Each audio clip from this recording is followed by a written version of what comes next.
بسیاری کسا قلبش با الله نیست. الله از این روز نگاه کنه.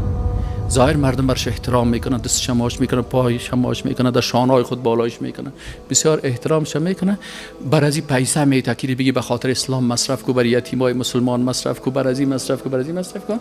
لکن این چالاکک است، در ظاهر خود بسیار خوب میگیره، باز در پت کده واعظان که جلوه بر محراب و منبر میکنن، بازی چی میشه؟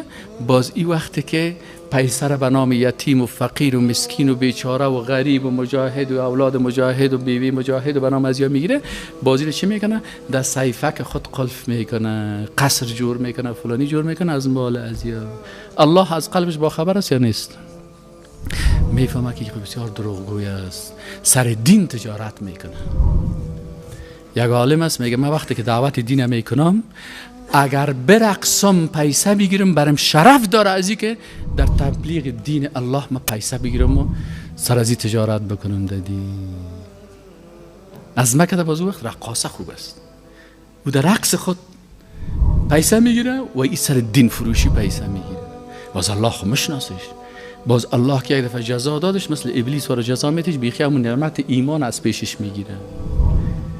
20 سال پیش ماشاءالله، امروز غضب الله.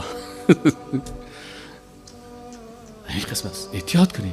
بعضی کسا در جوانی خود بسیار خوب دیندار می باشن، جوان است، احساساتش بسیار قوی است، در دین برو مشکلات نداره، جنجال نداره، تو خوب با تقوا و با دیانت و با ایمان یک کمک که ریشکش سفید شد و مؤسسات برش پیشنهاد داد و اپلیکیشنکایش قبول کرد و باز برش چیز داد، باز ماشکای دبل و دلاری و ترا برش پیدا شد، باز که سائل میکنی که چطور هستی حضرت چیز در یک مؤسسه چه شد ریشت؟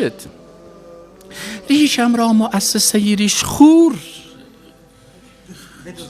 چرا کافر؟ ولن ترضى عنك اليهود ولا النصارى حتی تتبع ملتهم. اول ملتشان ریشکلی است. اول که در مؤسسه بره به خاطر که راضی شود باید چی کنه؟ باید ریشک خدا چی کنه؟ بعضی کسا هستن که 20 سال پیش سعی کنه این ریش یک بغل، حال که سعی کنی که یک بغل بیخی هیچ نیست. از اون وقت که حال جوان شده چرا که شکل کنه تو خوب چیرگکش بچه کاور معلوم میشه.